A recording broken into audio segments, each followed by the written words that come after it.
It is Stellar Blade Day, and I'm sure a lot of you are out there playing it, and I really hope you're having a great time. Me, for one, it was interesting, right? Because there's been quite a spurious news cycle around this, where at one point in time I was like, you know what? You guys are doing some expert level trolling right here. But then as the day went on, and then starting to see a couple of other things, it's like, nah, I kind of see the grift that you guys are doing here. And yeah, there's a lot of idiots that are falling for it. So no, I'm going back to my original stance, where if you want to play the game for the gameplay, you go for it. But I'm just going to point out that Shift Up, that Sony specifically, they're trying to use a bunch of different tactics. They're trying to drum up controversy in order to get you to buy it, to play on either side of the boycott, in order to just drive up engagement with the game itself. Spoiler, that's basically what I'm going to be talking about with this video. But here we have one side of this conversation, perfectly embodied with Rolling Stone here in the game's journalist's opinion. Okay, take a look at what Kotaku, Polygon, all the rest of those hack outlets are saying about this. Stellar Blade is a teenage boy's idea of the perfect video game. It's so hilarious, right? Because remember when games journalists were complaining about, oh, we got the Space Marines and the brown backgrounds, and they're just doing the cover shooters, and they're overly muscular, and they were trying to paint that as the trope. How long have we had the ugly woman protagonist with the side shave haircut toting a bow? That has gone on, what, twice, 3 times as long as the brown Space Marine game trope had ever gone on, and there's no signs of the conclusion to that narcissistic rampage through gaming. But the moment that you have somebody that doesn't fit that mold, and in fact breaks it in a couple of different areas, they just spaz out uncontrollably. PlayStation's latest, it's a gory mashup of sweaty action and cheesecake gazing. Which I thought, as a games journalist, you know, you're normally spending your time cheesecake gazing anyways, but you're just talking about, this just appeals to the male gaze. But yeah, you've just been retconning things for as long as I can remember. Hell, there was a Mass Effect, the original Mass Effect trilogy. It was remastered, which I don't even know how you remaster things. Hey guys, we took it from the PS3 and we moved it to the PS4 and we slapped a new coat of paint on it. We're trying to sell it for more money. Just stop it with that crap.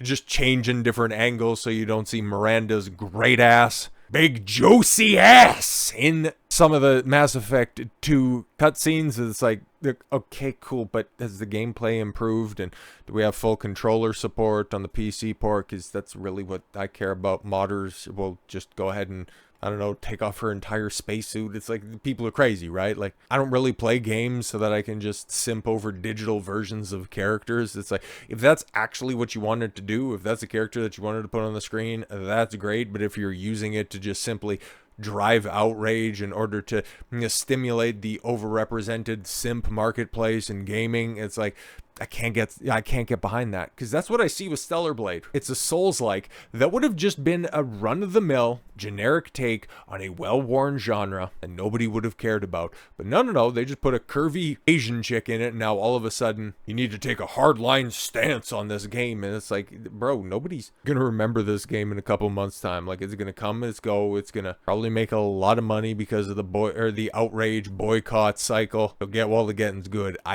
We've seen this time and time again. The perfect example is what happened with Hogwarts Legacy at the beginning of last year, the best-selling game of 2023. Why? Because it was fantastic?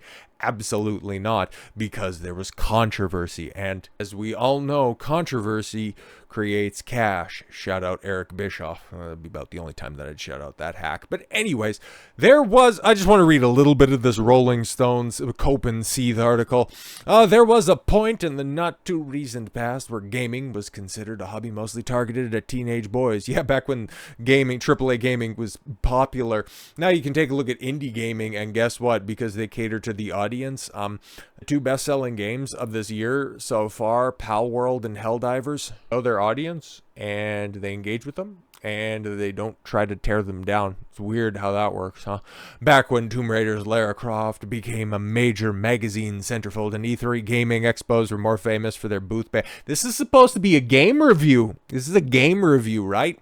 Yeah, we're more famous for their booth babes than actual games. E3 was never more famous for having booth babes. And then when you got rid of the booth babes at E3, how many years did the show go on before it was shut down? All right, hilarious, right? Broke, get woke, and then croak. Right, right. In recent years, strides have been made, and despite pushback from a vocal minority, I would flip reverse this, but okay.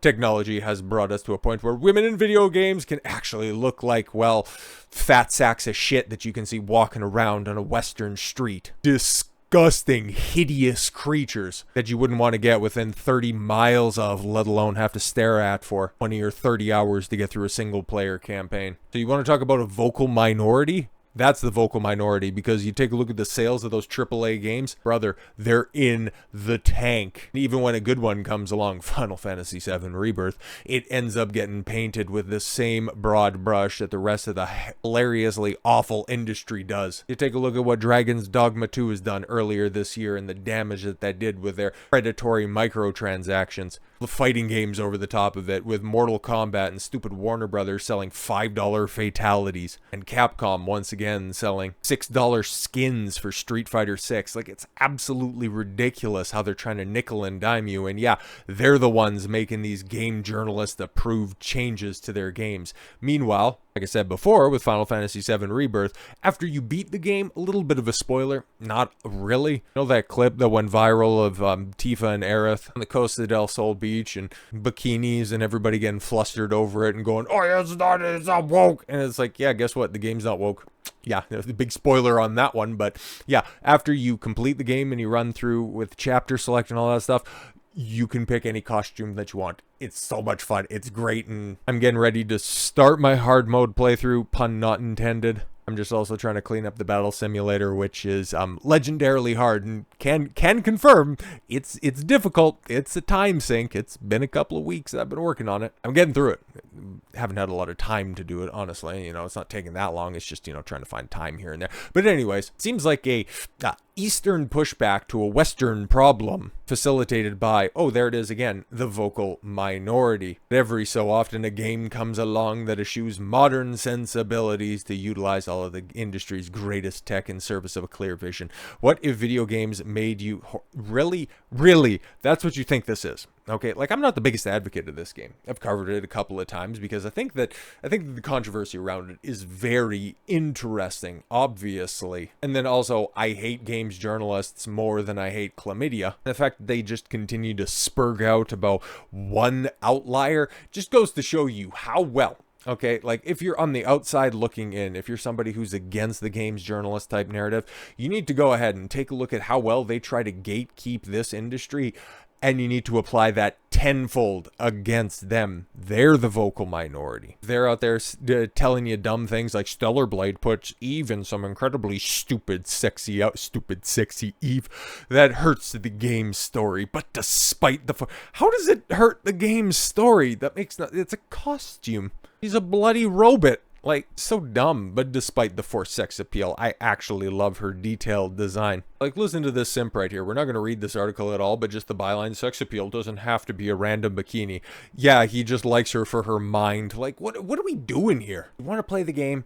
Play the goddamn game. If you want to play the game because you're a simp, I'm just telling you, you're heading down a dangerous path. But like 90% of guys, and especially when it comes to gamers, 95% of guys, you're generally blue pill programmed, and I'd love to see a break out of that. But we can't all make the world the way that we think it should, could, or would be. We have to deal with the way that it is, and a lot of people are going to simp over costumes like this. But we also have to realize what we're dealing with right now. What is, and who is making this? Well, we've got this. Now, the Korean studio Shift Up, who are the developers behind this, but this is also one of those rare Sony first-party titles where, yeah, Sony has a lot of say in this, and we know that Sony keeps their ear to the ground to outlets like Games Radar, like Rolling Stone, like Kotaku, like Polygon, and well, they're gonna want to make some post-release changes, and we kind of seen that with another female-led game, but I'll probably be talking about that a little bit more, I think, on Sunday. I got a video coming out on that, but anyways, after developer Shift Up promises Stellar Blade will release uncensored, Sony patches out in-game graffiti art following accusations of racism. Oh, so they're already starting to make changes. Oh, so they're doing post-release patches. Fantastic. But what are we talking about right here? Well, this is one of the things that I found to be completely and totally hilarious, and was kind of a reason for a very brief period of time I was kind of considering playing the game. So here's a screenshot. The screenshot heard around the gaming world, where you just have some graffiti on a wall. I have no idea what part of the game this is. Probably never going to figure it out. But there you have the word hard next to our shop. And of course, what a games journalist immediately jump on. Oh my god, that's so racist. And here we have Lance McDonald. I do believe he works at Kotaku or something like that. There's allegations where there's a concerted effort behind the scenes, a collaborative effort in order to try to slander Shift up and pressure Sony in order to censor it and make Eve a 300-pound land whale, but Stellar Blade embargo is up, so I can finally show you the hard R shop. Is that really what it is? Okay, graffiti. I wonder how long this will take for it to get patched out. Well, going back to this, we can see what they changed it to, and I'm like, yo, man, these guys know exactly what's going on, and shit is based, because it went from saying hard R to crime.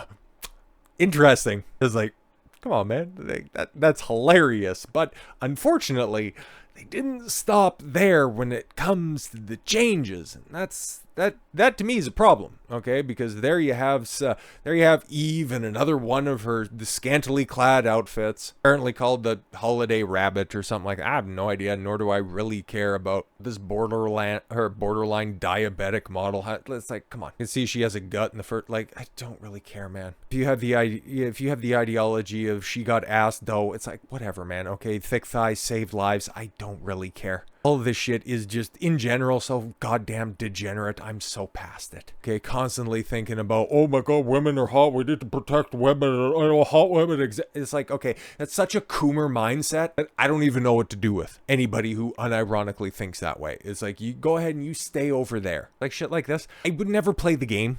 I would never play the game with a character that looks like this. If you had your different nano suits, apparently that's what they're called, to put on her, put on one that's reasonably tasteful. Yeah, it probably has some cleavage. Yeah, it, probably shows off her body. That's fine. But something that just shows that much skin, it's like, if you need to see that so bad, the hub is just a couple of clicks away. Okay, go fill your shoes somewhere else, you freaks. No, as you can see, the different patch updates that are right there. Obviously, it's not looking good. Shout out to Grums. Here are the screenshots and build the numbers from Reddit user. Yeah, do shelter 1349, same outfit, censored, looking like Sony. Made them change more than the hard R into the Stellar Blade.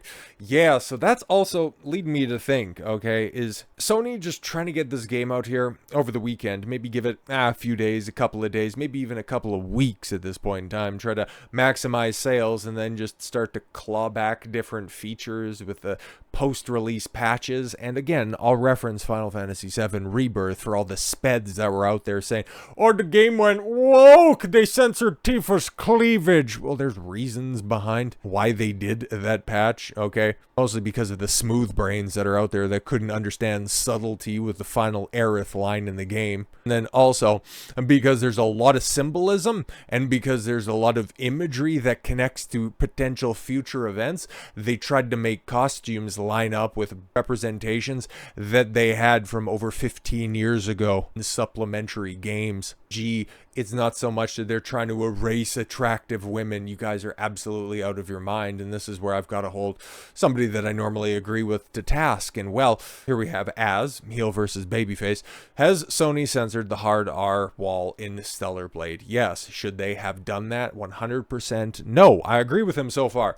This is where it falls off a cliff. Do games journalists want you to boycott it now because of censorship? That's definitely tinfoil hat talk, and I'm kind of down for it. So, okay, maybe a little bit. But here's the unfortunate thud at the end of that quick jump. Why? Because the game is good and Eve is based off a real woman's body. Now he's just gonna simp. Oh my god, man. Like, what are we doing? Okay. They want to use censorship against you and make the game fail. See, games journalists they just hate attractive women. You know what you need to do? Just show the world how much you care about attractive women. We just not feed into this stuff? Can it be that simple? Does everything have to be a culture war issue? There's a reason I go in on thought process like these, because this ends up ultimately manifesting with Sweet Baby Inc., the black girl gamers types. It's guys who are not strong, not good with women, capitulating to women, getting taken advantage of by predatory women and having them overtake the industry. Like the model that that Eve is based on probably doesn't even know how to play a goddamn video game. Probably has never played one in her entire life. She's too busy out there clubbing it up in an absolute Korean 304 and bringing great disrespect to her family. I don't care if it's based on a real woman's body. I don't think Tifa's based on a real woman's body, but she's my favorite character in Rebirth. Mostly because her gameplay is fun as hell and her character arc is fantastic in the game and is setting up for something tremendous in the follow-up. But trying to stake a moralistic claim when battles like this need to be fought on empirical grounds just plays into the journalist's hands. And I, for one, I'm not going to imbibe in it because it's a losing battle, and at best you just end up getting down in the dirt with them, and as the pigs that they are, you know, they're better at wrestling in the mud. So if you're going to play Stellar Blade this weekend, hopefully you have a lot of fun for it, and hopefully you're playing it for the right reasons. I just also wouldn't be shocked if you're going to regret your decision a couple weeks down the line when Sony decides that the water's getting a little bit cool. They need to heat up controversy cycle, and then they start to censor a couple of the things that you bought your beloved Stellar Blade for. So with all that said, thank you all very much for the gift of your time. I've been Don Consuelo. I want you to follow your gut and get after it. Take care, everyone.